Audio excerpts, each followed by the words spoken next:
Without a shadow of a doubt, it's the Crockett Show in social media history. I want to welcome you to another episode of the War Zone. I got my co-host, Donovan Sadiq in the building, the Queen, Demetra K, and I got one of the baddest motherfuckers on the planet when it comes to youth football. 6-time national champion, Coach Kevin Walker from the Southside Cowboys. You ain't took a ass whooping until you played the Southside Cowboys. I can promise you that. Say, man, I want to welcome y'all to another edition of the War Zone. You got to forgive me, I'm in the car, but it is what it is. We're going to make sure we get you in here. Say, man, I want to thank y'all for tuning in every day. Without y'all, we would not have a show. So, on behalf of me and the co-host, I want to thank you for tuning in. So, I'm going to turn this over to Demetra. What's going on, Mama? So, hello, everybody. Once again, we have a little bit of a feedback. So, once again, welcome to the War Zone. Thank you so much for spending your Sunday evening with you. And we have, as Gary said, a very special guest here with us, Mr. Kevin Walker. And we're going to get into his story and why he's here and what he's doing and all of that. And so, Gary, and then welcome, Donovan. Gary, so tell us what you're going to be doing in the next couple of hours.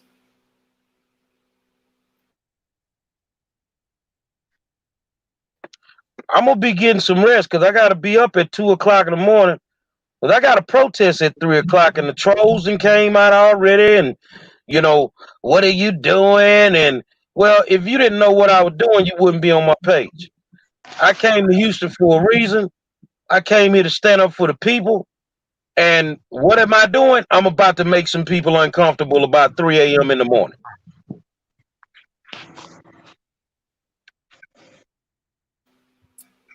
All right, and so we're going to go ahead and get into our guests. And so, Gary, I'll go ahead and let you take the lead on this. You know, if you're a parent, especially a parent of an athlete, you know, every summer, winter, spring, fall, you trying to find youth sports to put your kids in. In the state of Texas, football is king. Don't get it twisted. Yeah, they playing a little basketball nowadays, but football has been king forever in the state of Texas. And in youth sports, I always tell people, look for organizations that's going to have the best interest of your child at heart.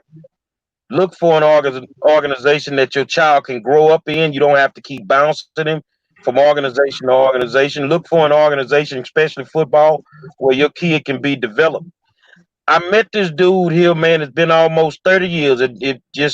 We was youngsters when I first met him. Met him in the park, and I was like, "Who is this?"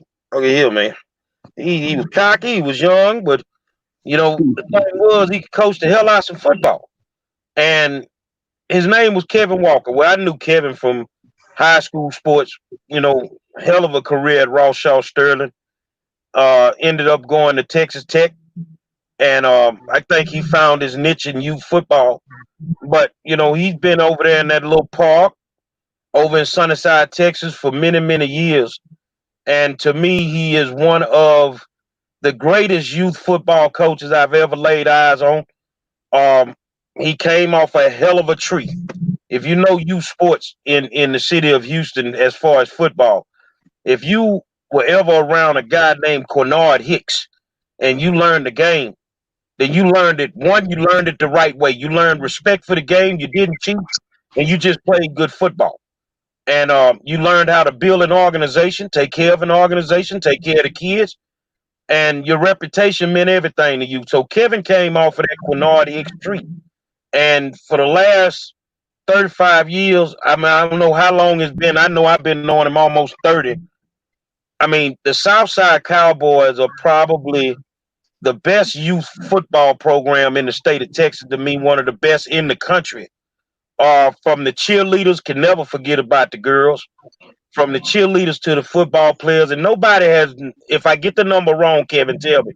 Okay. But nobody in the state of Texas can tell me they got 6 national championships. Nobody in the state of Texas youth football can tell me they got 6 national championships. We would have had 7 if we hadn't lost by 1 point, because I ended up being a Cowboy and we lost in the national championship game in American youth football. We would have had 7. So I want to welcome my brother, my friend, just a good all around dude, Kevin Walker, to the War Zone. What's going on, big dog? Man, what's going on, man? How you guys doing? Thank you for having me on today.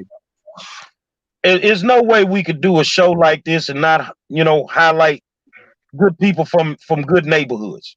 A lot of people say nothing really comes out of Sunnyside, Texas, but I say that's a lie. I mean, them little Cowboys. I know this year. I mean, you could tell us how many of your Cowboys, your ex-Cowboys, actually got scholarships to college. Yeah. How many you think from the program just this year alone are going to college football? Just this particular season, I would say, and I do this, Monroe, not just football, but like they've joined our armed forces as well. Mm-hmm. And the reason why I have to throw that in the arena is because my son is still, as we speak, in basic training for the Air Force. So I would say at least about 12. So 12 ex-players going to play college football, and his son was a phenomenal athlete. I got to see him when he was a flag football player. Yeah, They grow up in this program. Yeah, they grow up in this program, man. So tell the people, man, what made you get into youth sports, Kevin? You know what's crazy? My original venture into youth football wasn't even about football. My original reasoning for even getting into youth football was about to educate the parents about the process, meaning that academics had to be a major role and a major part of what they were doing if they were going to play football, and even if they wanted to play football and make it to the next level, that education was going to have to be a key factor in making sure. Back when I came out of high school, they had something called your core curriculum, meaning there were certain academic requirements that you had to achieve in order to even be recruited, and foreign language was one of them. And many of us, when you don't know, you just don't know. There's nothing anybody can do about it. So what I honestly wanted to do was just educate people on the process and make sure that our high school kids were getting their core curriculums correct and taking the courses they needed to take in order to even be recruited if they thought they were good enough athletes.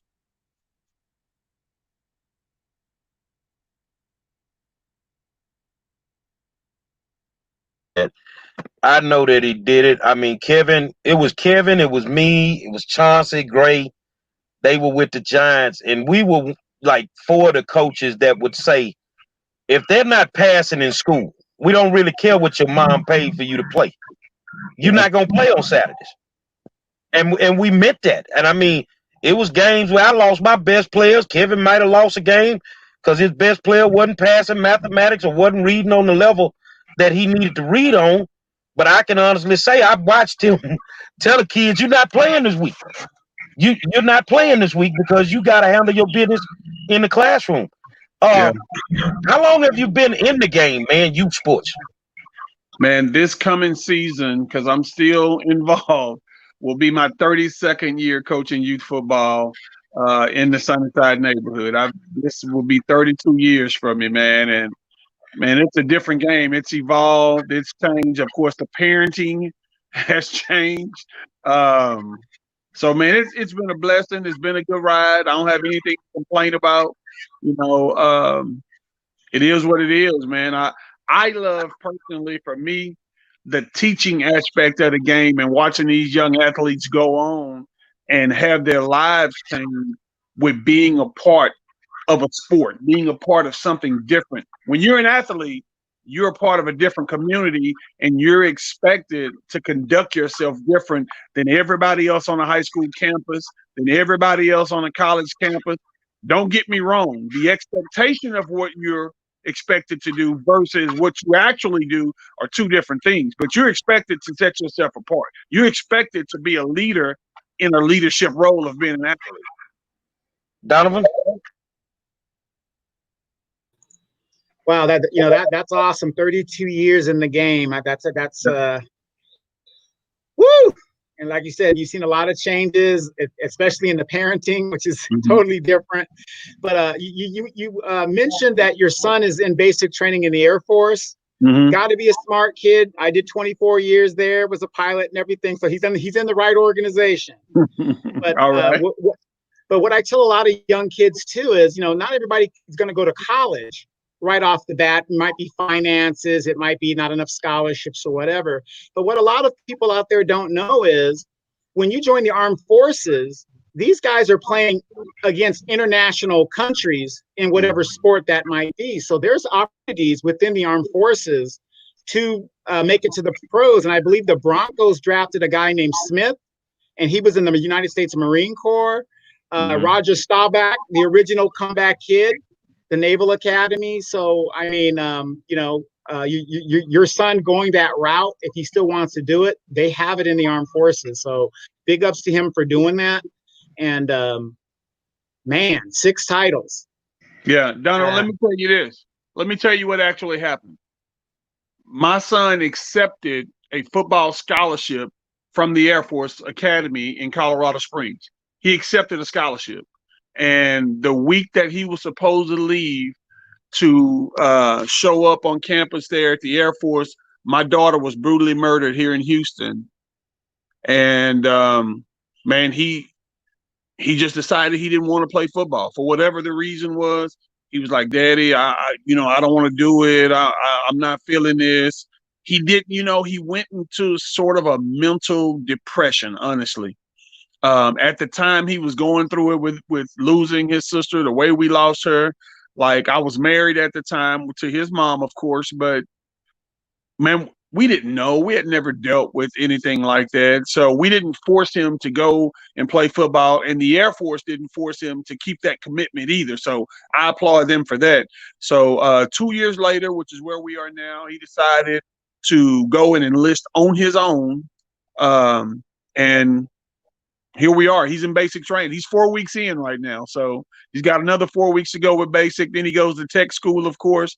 But that's what happened with that. He had several offers from a lot of different universities, and he chose to want to go play in the Air Force. I have a brother-in-law, I still call him my brother-in-law, that's a chief master sergeant in Biloxi, Mississippi on base. And so he's had that influence in his life for a very long time. So, man, it sort of is what it is.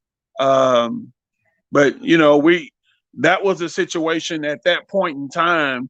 They say all the time a parent isn't supposed to bury their child, but we had to do that. And we also had kids remaining at home that, we had to kind of massage and get through the situation with. I know we kind of dealt with the same thing.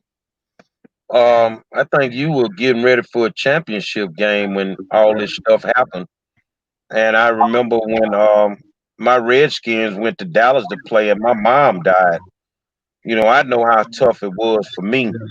But how tough was it for you to still get those kids to that championship game, knowing full well that your daughter would want you to get them there regardless?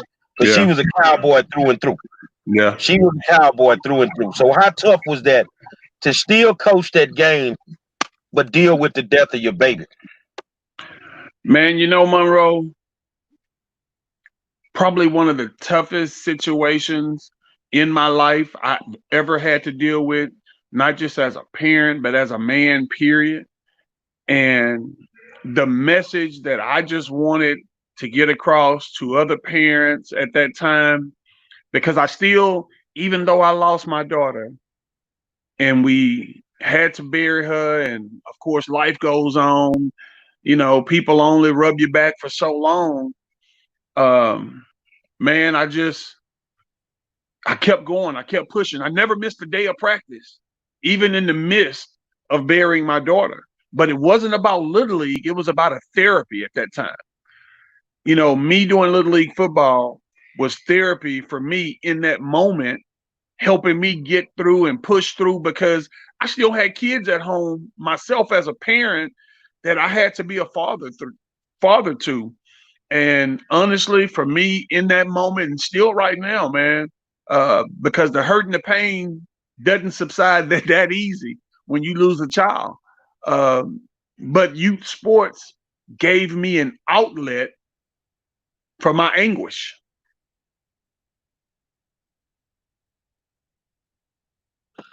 That's the way that I felt. I mean, I know my mom, she was happy I was coaching youth ball, and she passed away, and I had a game in Dallas. Mm-hmm. And I had to get them kids there, man. I just knew in my heart she would tell me, just get them there. I didn't coach my best game because we should have won. And that's why when I ended up being a Cowboy, you pulled me out of retirement. I'm like, I don't want to do this no more. You say you ain't finished. You got some more to do. And I came back just that 1 year. And you know what's so crazy? I'm gonna make y'all laugh. And I don't know if Kevin know I did it. That was our first year in American youth football. And I coached the midget divisions of 14-year-olds. And I sent a message to the defending national champions. I don't know if you know I did that, Kevin, but I did. No.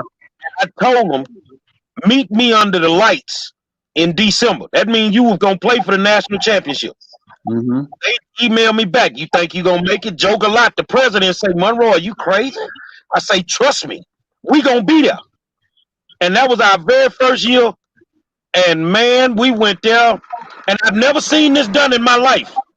We lost by 1 point. But they gave us a standing ovation. When we got on the bus and we got ready to leave, those people gave those children a standing ovation, and the president say, I have never seen a football team play the way that these boys played. It was just one fumble that messed us up because we was rocking and rolling. Yeah. But I mean, I appreciate you for giving me the opportunity to be a Cowboy. I always relish that. And I always talk to the kids, even though they grown men now. Yeah. I still get to talk to Theo. Donovan, you ever seen a quarterback play nose guard on defense? Hell no. Hell Say, no. man, this kid here can flat out play, man. Yeah. He can flat out play, man. But I'm gonna lead Dimitri into this. Kevin, like he said, his daughter was brutally murdered, and right now we're dealing with police reform. We need it, Mm-hmm. and they've never solved this murder. They've never solved it. I don't really think in my heart that they've even tried to solve it. I think that it was a young black girl. She got murdered, and they don't put the effort into it some days.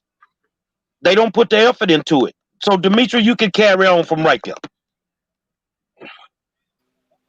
Well, first, I'd like to offer my condolences to you and your family. I can even imagine. And so, not only do you have impeccable courage, in addition to being a great coach, I mean that's a lot to withstand. And so, yeah, the murder of your daughter was unsolved. So, can you tell the people as much as you can what happened and why is it unsolved in your opinion and from what they're telling you? Honestly, Demetra, all we know, of course, is what we're told. And what I can tell you is that she was with a so-called boyfriend at the time. They were leaving his parents' house, going to the store, and on returning from the store, they encountered these people. Some people say it was a gang initiation. Black vehicle. Nobody knows exactly what type of vehicle, supposedly. This is all according to HPD, and they just opened fire. I tell you the blessing in it all. They opened fire on her vehicle. The boyfriend wasn't hit at all. He got out of the car and ran and left her. She was hit one time. It was 40 different shells that was recouped by Houston Police Department. She was shot and hit one time in the head. Out of 40 shots, she was hit one time in the head.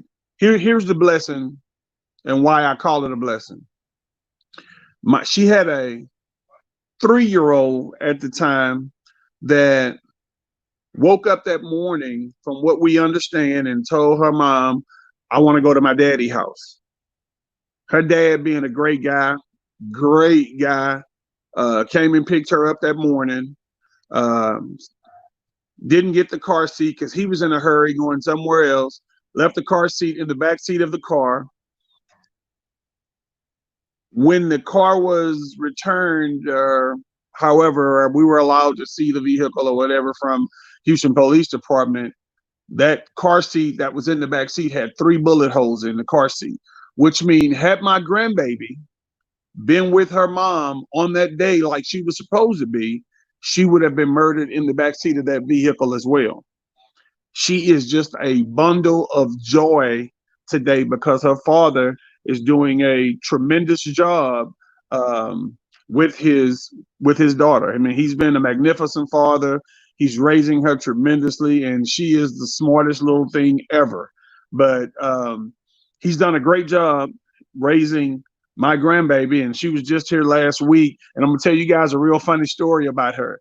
So I was divorced in 2018, same year my daughter was murdered. Have started to kind of date again. I got a nice young lady, Monroe Noah. He's met her. But so one day my grandbaby's here with us. I was real skeptical at first for the longest about even bringing her around, somebody else. So my granddaughter's in the bedroom with my girlfriend, and she says, so what are you to my papa? Are you his friend or are you his girlfriend? This is what she's 6, she's 5 now. So this is what she asked her. So my girlfriend, not knowing, feeling a little uncomfortable about the question, she was like, I'm your papa's friend. And she was like, oh, okay. So I'm in the other room watching TV. So my grandbaby comes in the other room and say, Papa, so is Miss Pam your girlfriend or your friend? I said, that's my girlfriend. Why? She said, somebody's not telling me the truth. So she left out of the room, came back in with Pam, and she said, now I need y'all to explain to me who's telling the truth. Papa say you his girlfriend. You say you Papa's friend. What's the truth? And we both looked at each other, and she was like, hey, I didn't know what to say. I don't, but I mean, very smart young girl. And the reason why I counted a blessing, is that God intervened and removed that baby out of harm's way, took her to her dad's house, and we still have the opportunity to be grandparents to a beautiful little girl. So, hey, in the face of tragedy, God showed up and intervened. So, yeah, I lost my daughter, but maybe that was God's will for her dad to step up and be a man and make him a better man. And yeah, it hurts. But here's something else I ask people all the time. And Demetri, I want all 3 of you guys to think about this.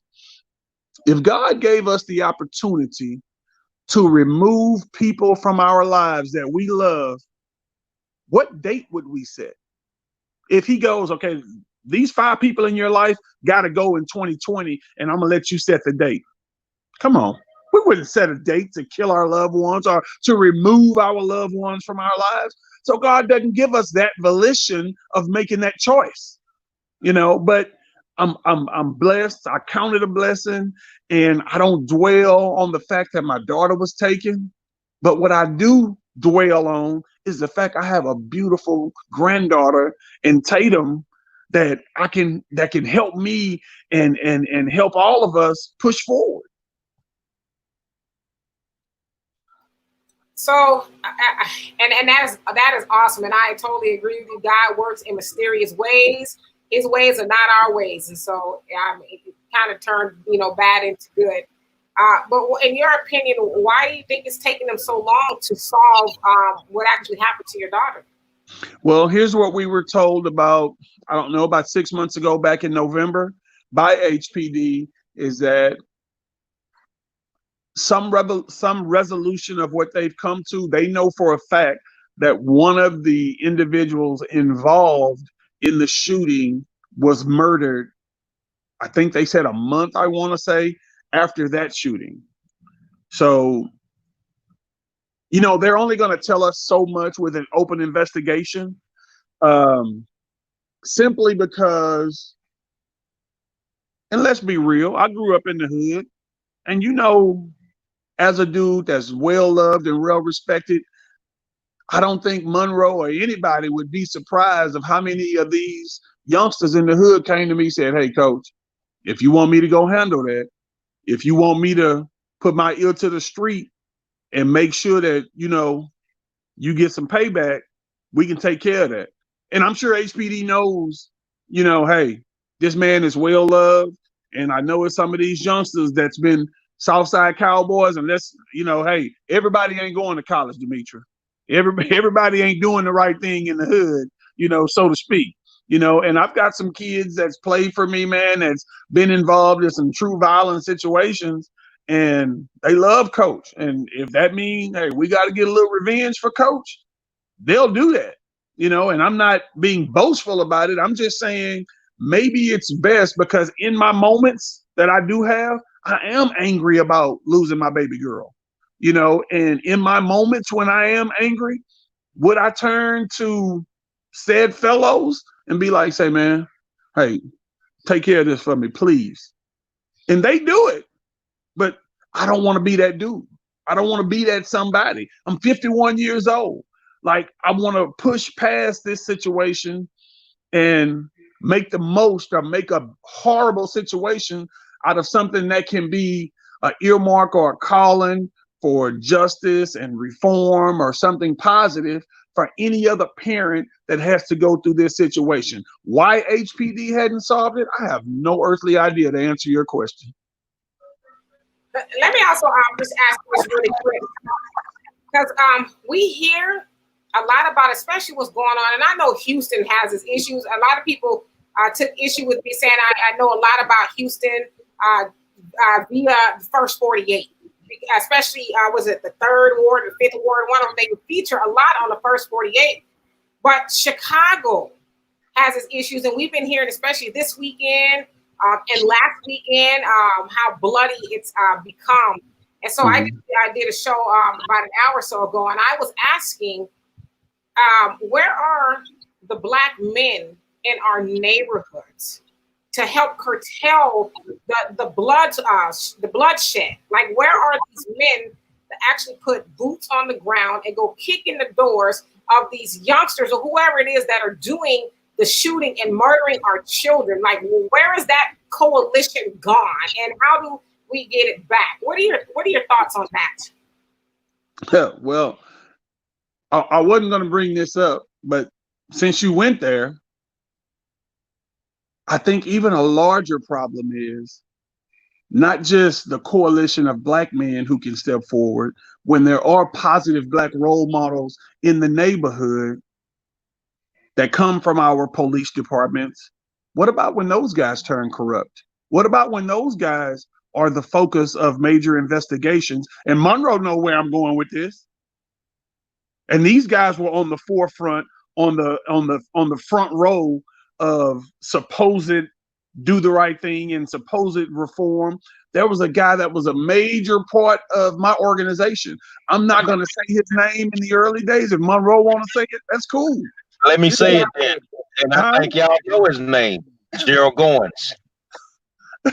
He was a major part of the Southside Cowboys in the early days. You know, so how is it that now this same guy who was on the front lines of being a mentor in the community is now being ridiculed and drugged in the media for the negative things that he did as a Houston police officer? You know, so it's like, what do you tell a kid, Demetri? What do you say when I go to him and say, man, y'all need to chill, man. Look, this ain't necessary. You ain't got, you know, he looking at me like, hey, Coach, how you gonna tell me that? And you was kicking it with Coach G. That was, you know, somebody that, you know, was a major coach in this organization. So sometimes I won't say we are guilty by association, because I had no clue what this brother had going on. I'm not a police officer. I never patrolled with him. But what it does do is hurt my credibility as a man, because there is an affiliation.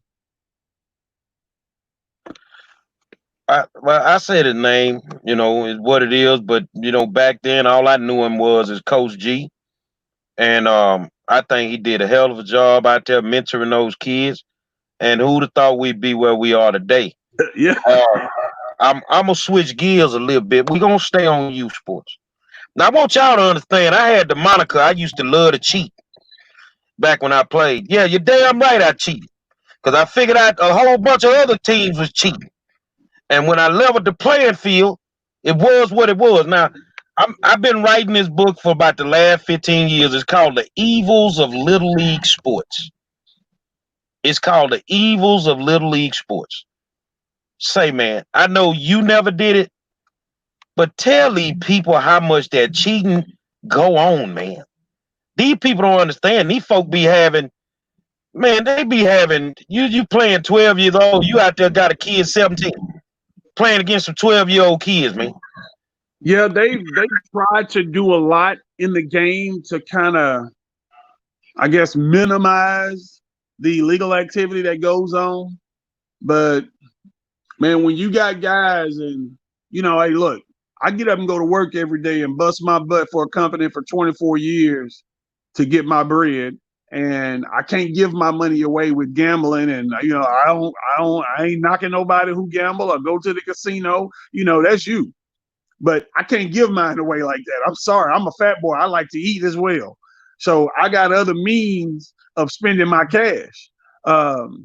So at the end of the day, y'all, I'm gonna kind of walk a little bit because my phone's dying. At the end of the day, I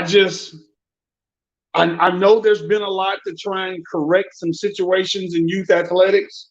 Yeah, it was really horrible at one point. I would love to sit here and say it's gotten better. I think it's gotten better. I mean, it is what it is. For me personally, I would hope that when I put my 9 and 10-year-olds on the field, that they're competing against other 9 and 10-year-olds. I had a parent last year from another organization that I played in a playoff game, and she came to me and said they had some illegal kids and yada yada. And sometimes you got to be careful of the messenger. So why would you want me to go report an organization that your son is a part of, and you don't know me from Adam? I didn't even know this lady who approached me. She came over, looked at my shirt, and saw what my title was, and you know what my role was with the Southside Cowboy organization, and gave me the info to go report this. And I'm like, you know, hey, you beat me, season over. I'll go home. I'll take my whooping like a grown man. But you know, to Monroe's question, when you go to Florida to play for national championships and you've got teams coming from all over the country, you have no earthly idea. And I'm not just talking African American. I'm talking you've got some, you know, all white teams. You got teams coming from Mexico. You got teams coming from Hawaii. You don't know how old little John is. I mean, we've seen it in baseball at the Little League World Series, to where they had that kid that was, I don't know how much older he was, but it was found to be that he was older than, you know, what the age group was he was competing against. So, man, that's just an ugly little thing in youth football and youth sports, period.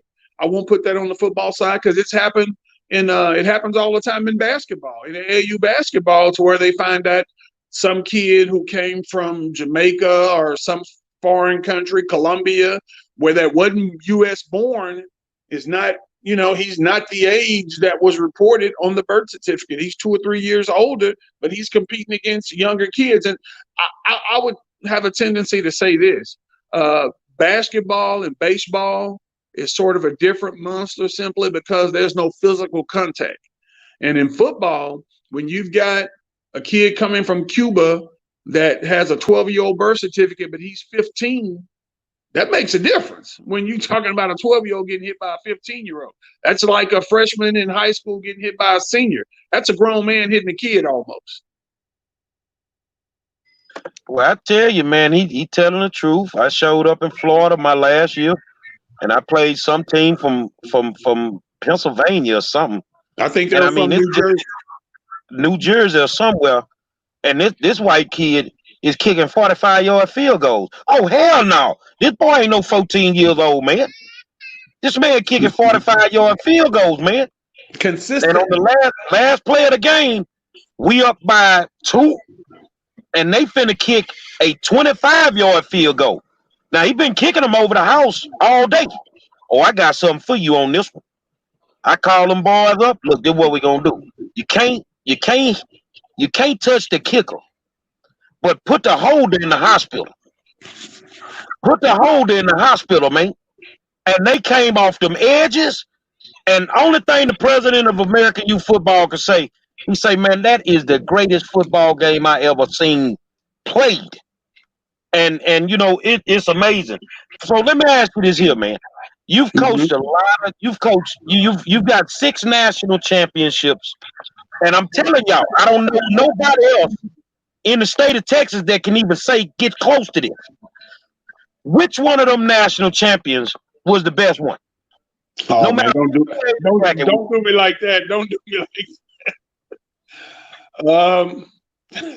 Man, they all are special in their own right. And I won't say that this year was better than that year, but I will say this, that the one probably that was a little more special than the others was the one I won in 2013, only because I lost my team mom during the season to breast cancer.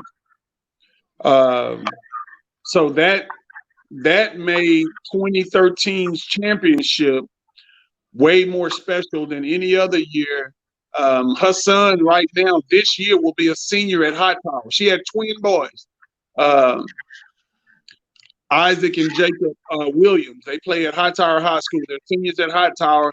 They're still a beast right now. But Isaac was the quarterback on that team. And to lose their mom throughout the course of the senior season, their dad, when Jimmy was always around, Jimmy was a big-time quarterback in high school, went to Jones and played at Arkansas. And when their mom died, Jimmy made it a point to make sure that the boys were still there. They were always available. And Isaac didn't waver as a son. Isaac still wanted to play football. So Isaac's mom, she didn't go in vain. And Isaac told me my mom would really want me to play and really want me to do this. And I want to win the national championship for her. And what's crazy about that situation is the last time I saw her, the last day that she was at a game was a first-round playoff game against a team that had been our rival for years in the Garden Villa Giants. And she took a picture of their coaches on the sideline arguing and posted it and said, when you're facing a legend and don't know what to do. And she posted that on Facebook. And that was the last time I seen her. Man, I love that lady. Like, it's crazy. And I just stepped down, y'all, this last offseason as being president of the Cowboys. I still coach in the organization. But Rachel, who was my team mom and had been a long time member, all her kids participated in the organization. Her nephew, Damian Bean, is now the president of our organization. So the ties, the family ties run deep from that family in our organization. But, yeah, I would say the win in 2013 with Isaac, because he lost his mom and she was our team mom at the time, I'm not going to say that was the better team, but I'm going to say that was a little more special of a national championship victory. And her son ran the winning touchdown in the championship game to win the championship. So, you know, hey, God is good. Something else. I tell people, He shows up and shows out. Well, hey, a real quick question. Hold on a second, Donovan, real quick. I didn't bring this up. Stephen Rice brought this up. But, I mean, in that park, you had legends coaching youth football. I mean, Kevin from Sterling. You got Monroe over here with the Redskins from Yates. You got Chauncey and Gray with the Giants. And Stephen asked, how did it feel when you beat Yates in 86? Because I want you to understand something, Stephen. I played in 85. I ain't lose a game. That was the argument in the park all the time when we would start arguing old school. No matter what they said, I didn't lose to none of y'all. So how did it feel when y'all beat Yates in '86, Kevin? I think he might have froze up. He'll come back. But when Yeah, I that was tell you this dude is a legend, I don't understand how American youth football is not, and American youth football has a Hall of Fame. And I don't understand how he is not in the youth football Hall of Fame. I don't understand how he's not in there. And I mean, coaches in one of the roughest neighborhoods, and what he said is true. You know, about them kids, man, them kids end up loving these coaches so much they'll do anything that you tell them to do. So he could have been got justice for his daughter, but that wasn't the way to go about it. So we'll just keep talking until he come back in. yes. I mean, so again, I mean, being from California, are you guys running like a farm team down there when it comes to the different high schools and stuff? Because you have so many power teams. Of course, Yates is the best, I guess. And that to have so many great players come from that area. Well, you gotta understand, man, that before they really started pushing these magnet schools on the African American schools, all our kids and all of us, we went to the same junior highs. We knew where we were gonna go to high school. If you went to Cullen and Ryan, you went to Yates. That's all it was. I mean, and the thing was in 1985 when we won the state championship, we knew, and I said it back then. Those people made a promise that because we beat the Golden Boys, Odessa Permian, Friday Night Lights, we beat them like dogs. They said this will never happen again. So they put some things in place with these kids. As long as you live in the district, you could go to any school you wanted to go to. Then they started taking the programs out to black schools, and parents started sending their kids to what they felt were better schools. But for a long time, say, man, the football in Texas was played inside the loop. No matter what nobody, you couldn't, everybody talk about Katie in Houston. You couldn't even get Katie to put themselves on a Yates schedule because you were going to get drugged. That's what it was. You wasn't going to get past where Kevin went to school, Sterling, Yates, Madison. These were the monsters, Jones. You know, when you look at it, the people that came out of these schools, man, you got Hall of Famers that came out of those schools, man. You know, the Lester Hayeses from the Oakland Raiders from Wheatley. You know, Mike Singletary from Worthing High School, Dal Green from Jones High School. This is what you had to play against every Friday night. So, you know, when people think we stuck in the old days, now we played the game when it was gladiator school, bruh. It was gladiator school. You wasn't getting no passes back then. Freshman or not, you had to bring it when you showed up. And we all got coached. We didn't know at the time, but we all got coached by Hall of Fame coaches. Bo Humphreys at Jones.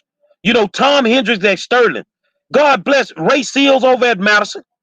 But then the Don of them all, Luther Booker at Jackie A. Senior High, you know, just we gonna have some Hall of Famers. But shit, we got more Super Bowl rings than anybody. You see what I'm saying? So it really wasn't running farm clubs, and it really wasn't kids coming from outside of your zone. These are just the kids that were slotted to go to your school. But again, I mean, for his daughter's, I'm not sure what year his daughter passed, but for in the modern age, for a murder not to be solved, I mean, I don't understand that. We understand cover-ups and all that other stuff, but it just doesn't make sense how HPD just doesn't know what is going on. We got a lot of unsolved murders in Southeast Houston. And one of our people's kids got killed over in River Oaks by Lamar High School, which is right next door to St. Thomas High School, where Senator Ted Cruz's daughter goes to school. They solved that murder. But the ones over here on our side of town, I just don't feel the same effort is put into solving it in the black community compared to the white community. I hate to say it, but the numbers say that. You know, the numbers just say it. And I think that's something that we have to look at because one, when Sylvester Turner says that we really don't have a gang problem, yes, we do. We know we got a gang problem. Don't say that just to get votes because you're putting people in danger by not addressing those problems. Don't say that we don't have rogue police officers. Yes, we do. Southeast Houston been having them for years. So, you know, that's one of the reasons that I'm big on police reform because this has been going on for too long, whether it's black on black crime or police on black crime. You know, it's just been going on too long. Ms. Demetri? There you go. He back now. All right, my brother, you back. All right. Yeah, man, I'm gonna tell you, man. I want you to answer this because only you can. And I was just telling them, 32 years in the game, 6 national championships, and yet you're not in the American Youth Football Hall of Fame. How you feel about that? You know, it doesn't really and truly bother me,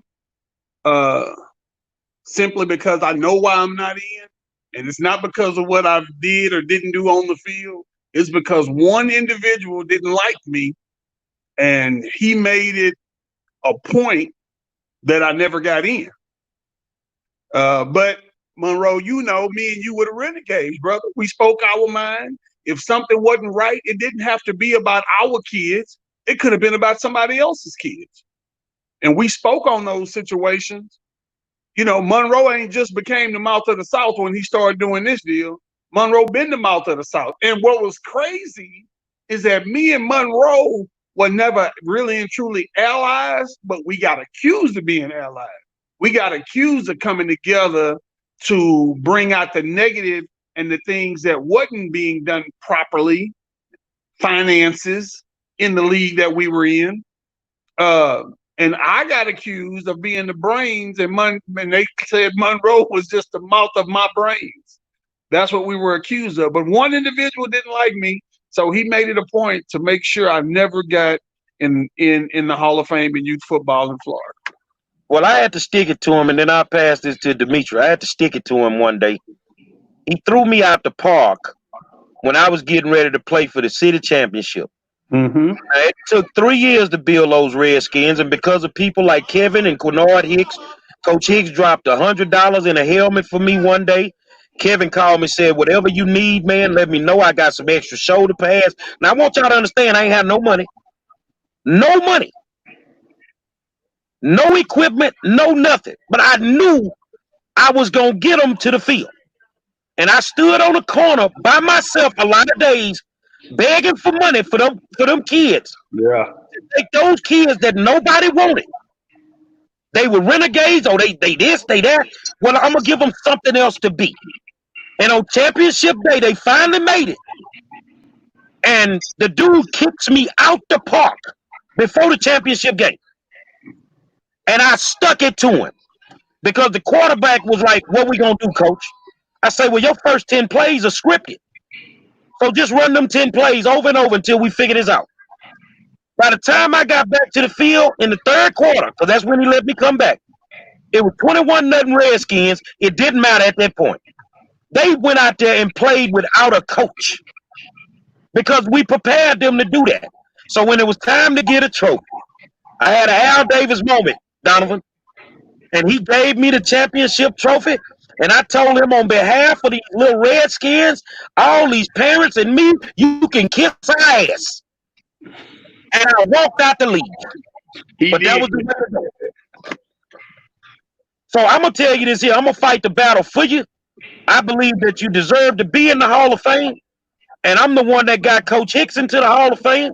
And I'm not going to stop until I get Kevin Walker into the Hall of Fame. I appreciate it, Monroe. You got it, Ms. Demetri. Welcome back. So earlier, you mentioned that you had been coaching for 32 years and that you've seen parenting go from, I guess, one thing to another. What is that other thing that parenting has gone to, and why do you think that is? So was it a good or bad reference? And Like, what did you mean by that? Well, Monroe mentioned Theo Bailey earlier. Theo, I had Theo when Theo was 5 years old, little snotty nosed joker showing up to the park. Theo went and played football at Chavez High School. Great kid. I still have a relationship with Theo to this day. He called me Pops. He's really like my son. And I'll use his mom, Miss Tina, as the example. When Theo got older, got to smelling himself a little bit, hanging out with the boys on Broadway. Theo didn't show up for practice one day. Miss Tina thought Theo was at practice. So I called Miss Tina to ask where Theo was, and she was like, "What you mean?" And I was like, "Well, he didn't come to practice." So the next day go by, we got practice. We're at practice. Miss Tina comes to practice, leaves work early because normally she's at work while we're at practice, and commits to beating the living daylights out of Theo for lying to her, getting money to catch the bus and come to practice. And I don't know where he was. She didn't know where he was. But Miss Tina took care of her business at that park in front of all the other kids. Theo never missed practice again. Let me say that. But these days, Demetra, they not parenting like that. You know, now when you call a parent to say, "Hey, how's Johnny? Johnny gonna play this year?" "Well, coach, let me talk to him and see what he want to do." What the hell you mean talking to a 9-year-old to see what he want to do?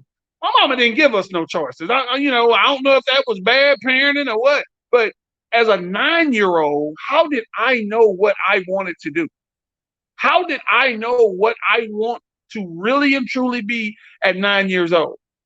And these parents today, as long as you can babysit for me, an hour and a half to 2 hours, while I go see Uncle Johnny. We know who Uncle Johnny is, right? Not the daddy, Uncle Johnny, the side piece dude. Come on, let's be real. As long as you can take care of him during that time while she's running the streets or doing her thing, or they in the club, because our parents are younger and younger. So really, like for me, I purposely screw with them, Demetra. I have practice on Friday night because I know they want to go out. No, you're gonna be a parent tonight. So I practice my 3 days a week: Tuesday, Wednesday, Friday. And you're gonna be a parent on Friday nights, and we're gonna have little Johnny at the game on time Saturday morning. Hey, little Johnny late, guess what? Little Johnny don't play. Everybody know Coach Kevin is a damn fool. So if you show up late, ma'am, don't even waste your gas because your baby ain't playing. Well, coach, why are you going to do that to the kid? No. Why did you do that to your kid? You should love your kid way more than I do. So, we've got rules. We set rules. We got book check before every game. I'm not going to run around like a chicken with my head cut off because you decided to do something different and your baby not on time. So I prepare all my kids equally. But the parenting side of it, man, 20 years ago, parents were 120% behind the coach. Today, it's strictly about their kid and the best situation for their kid. I call it the LeBron syndrome. Everybody want to play and be a part of the shiny penny. How about building your own penny? How about building your own currency and making it adequate and making it strong? So that's why for me, like still today, I'm old school. I don't even recruit kids. If a kid show up at my park, I'm going to coach him up to the best of my ability. But I'm not going to get this spectacular 12 or 11-year-old from somebody else's organization that's been over there. They might not be winning, but a kid is special when you see a special athlete. But I'm not going to say I don't want the special athlete, but I'm not going to recruit him from anybody else to come be a part of what I'm doing. I'm going to coach up my own and get them to his level, and we're going to play as a unit and as a team and be very disciplined in getting to a point of success. Yeah, it's funny that you say that because I have the same philosophy when I coach basketball. And the funny thing is when you have that old school mentality that works. I got to a point where parents didn't want their kids to be coached by anybody else but me. Yeah. And that's kind of special too, because then the kids are used to you. They don't go through a lot of changes, and they really appreciate you taking the time to do that because you're always going to have some players that are stronger and more advanced. But for me, I love it when it's that kid that's shy, that really doesn't want to participate, and you get them really going and stuff, and they make their first basket or whatever, and they're just charged. So for a lot of people out there, I'm gonna tell you, coaching is not easy, especially if you're dealing younger kids, because especially in basketball, when they get to 11 or 12, uncoachable. Steph Curry has ruined the game. I mean, Kobe, everybody's got Kobe time.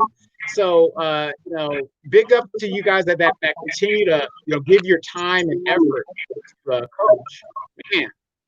Yeah, you know what? And I'll tell you this. It's amazing you mentioned Steph and how Steph has ruined the game. I got a kid that grew up in my organization. Well, we're football, but he's in the NBA. And that's Damian Dotson, that graduated from, unfortunately, Yates. And he played at the University of Oregon, got in a little riff at Oregon, and ended up graduating and playing at the University of Houston. And he's with the New York Knicks now. I want to say he's in year 3 as a professional basketball player. But Damian's homegrown Houston kid. That was a Southside Cowboy. From Yates this year, again, unfortunately, I've got 4 of those 5 starters on a team that would have been state champs that were all Southside Cowboys. And I guarantee you, if Monroe will have them on the show, Reuben Jones and Darryl Brown. Now, Reuben Jones is going to North. Reuben's been on the show. Oh, Reuben, I missed that. Reuben was on the show. Okay, so Reuben's going to North Texas to play basketball. Darryl Brown is going to TSU to play football. Antoine Norman's going to college to play basketball. But all these kids, my point being, are Southside Cowboy kids that all played together in Little League, that stayed together through AAU and went to Yates from AAU, but were all Southside Cowboys. So they did all these sports together. There's a relationship and an understanding of commitment and what it takes to be successful. And what I respect is that even at the coaching aspects, hey, coach don't cut no corners at Yates when it comes to his basketball team, and he stay in those kids' butt. And that's what I respect. And even right now, for me being 51 and coaching youth football for 32 years, look, I'm brutally honest with my parents. I use cuss words when I coach and when I teach the game.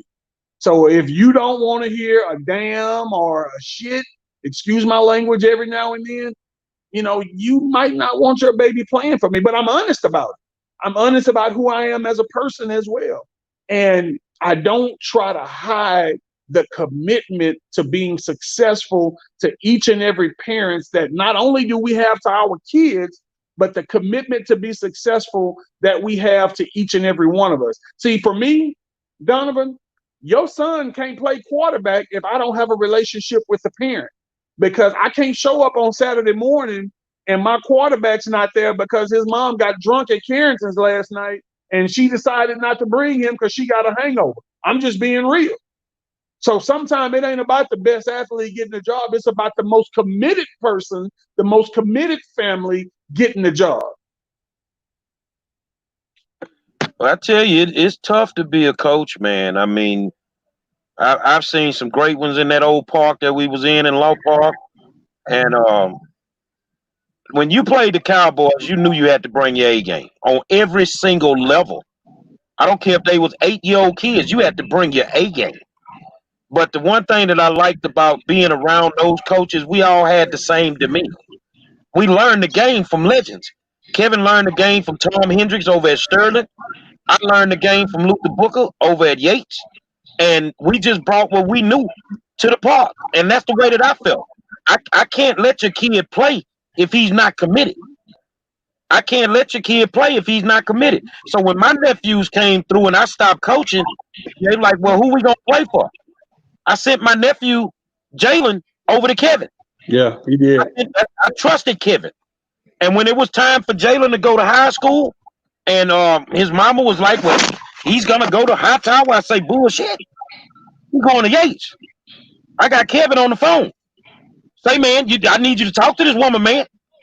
And Kevin did that for me. The Yates coach at the time, which is Clarence McKinney over at TSU. But the thing was, is I trusted Kevin with my own family, because I knew that he would teach them the game, but he would teach them more than the game. He would teach them how to be good young men. And because of that, Jalen turned out really good. Yeah. He's father now. And I get to, like I said, I talked to Theo. I need to talk to Plattenberg, because when I took him, that's a whole different story, man. I just need to check on him, see if he's still crazy. But yeah, Kevin might use some cuss words, but I don't think it's a crazier coach to ever walk them sidelines and Pop Warner than Gary Monroe. Because if you could play for me, you could play for anybody. But minus the cuss words, you are a hell of a coach, a hell of a mentor, and a great example for what them boys need to see every single day. Yeah, and you know what, Monroe? It's the thing that I try to get across to parents. I'm hard on a kid now because if we're establishing youth football boundaries, if we're establishing expectations of what sports are like, I try to be as tough as possible so that when they get to middle school and high school, they don't come home and say, I quit because coach don't like me. How you know coach don't like you? Because he fuss at you? Because he hard on you? So what a parent should respond with is, who was harder on you than Coach Kevin? So why would you quit now after all those years of going through what you went through with Coach Kevin? Now you in middle school. Now you in high school. I never want a kid to quit. And what I tell kids right now, look, you don't have to play. But if you start, you're not going to quit. And for those who remain, I make this commitment every year. And I told my kids this year. For those who remain, you go in the season of champions. Now, champion doesn't always mean winning a championship, because Exactly. the lesson that we take away will be life altering. I promise. This is my last question, and I'm gonna pass it around, and then we're gonna close this out. The year, I forgot what year it was, but we were in Pop Warner the year that Jasmine Plummer played. The little girl that played quarterback that Ice Cube did the movie about. Mm-hmm. What's your ideologies on girls playing football with boys? Monroe, you finna get me in trouble. Man, again, Best linebacker I ever had was a 9-year-old girl. I hear you. I trust me, I do. But I guess for me, man, I'm not saying that they're not physically capable, meaning skill level physically capable, but I just don't believe, and I'm not a doctor, I just don't believe physically built with breast and the whole nine, that a woman should be taking blows to her breast tissue with a helmet on that type of impact. And if somebody can tell me, well, that doesn't lead to any type of deformity or cancer long term, them getting hit, I mean, no, I don't like it. I don't like it. I don't like it one bit. I think there's a place for women in sports. I do believe that. I think they can do certain things. I know some women that I'm great friends with. Tammy Walker Brown, that's the head coach up at Beaumont Central.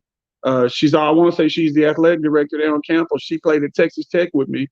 She was Female Athlete of the Year in 1987, coming out of McKinney, Texas, for the state of Texas.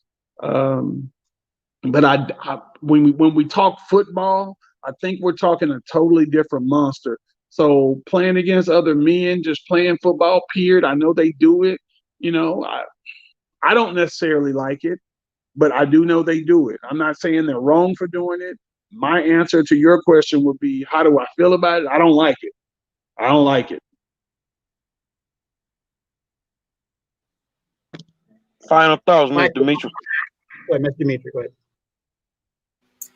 I agree with you on Kevin about women or girls playing football. I don't think girls play football. I think girls should remain soft, and I know it's gonna sound sexist, but girls do cheerlead and all that. My daughter's father wanted her to play football when she was a child. I was like, absolutely not my baby girl. So I won. She didn't play, but anyway, I'd like to say thank you so much for coming on, and Congratulations on your being six-time national champion. And many, many more to you. And I hope with all that's in me that you find justice for your baby girl. Thank you. Absolutely. I just got one question, and I always ask, especially the coaches. I'm a high school student, and I'm getting ready. I got a lot of offers and things. What is the best advice you can give me in regards to my future? What I ended up telling my son, and what I'll tell any other young man, I don't care if you got 40 offers, you can only accept one. You can only go to one school. So it doesn't matter how many people like you. And let's look past the athletics and look at the academics, and let's base our decision on academia. You know, what part of this can take you the furthest after the football, after you can't run no more, after you can't throw no more? What situation can you put yourself in that's going to take you the furthest with your mind? So if that's a Harvard or a Yale or any of those schools, and I got a young man that's playing at Georgetown now. That me and his dad is dear friends, and he got an academic scholarship to Georgetown, but he's also on a partial football. I think it was partial football, partial academics. And man, at the end of the day, Donovan, it's about the academics. You still, you're a student, then you're an athlete, and that's what they call you on campus. So I think that's what's got to be important to every parent when it comes to making a decision academically. Academically, what can make the largest difference for my kid? Well, I'm gonna close out by telling you, thank you, big dog, for all you do for those kids, man. They're the forgotten ones a lot of times in the city of Houston. And thank you for giving 32 years of your life to a program and building them into something special that, you know, for me, that's your legacy. Yes, sir. That is your legacy. No matter what they say, they'll never be able to say Southside Cowboys without mentioning your name.